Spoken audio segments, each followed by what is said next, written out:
বাসায় আজকে ছোট বোনের জামাই আসতেছে। উনি আগে কখনো আমার বাসায় দাওয়াত খায় নাই।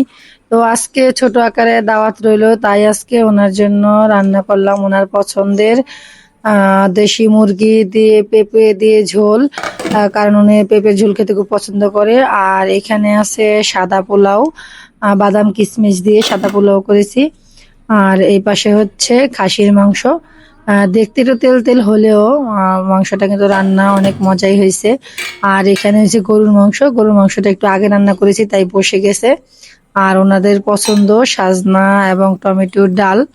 তো উনি কিন্তু একদম দেশি খাবার খেতে খুবই পছন্দ করে, ছোট বোনের জামাই। তো আরো রান্না হচ্ছে।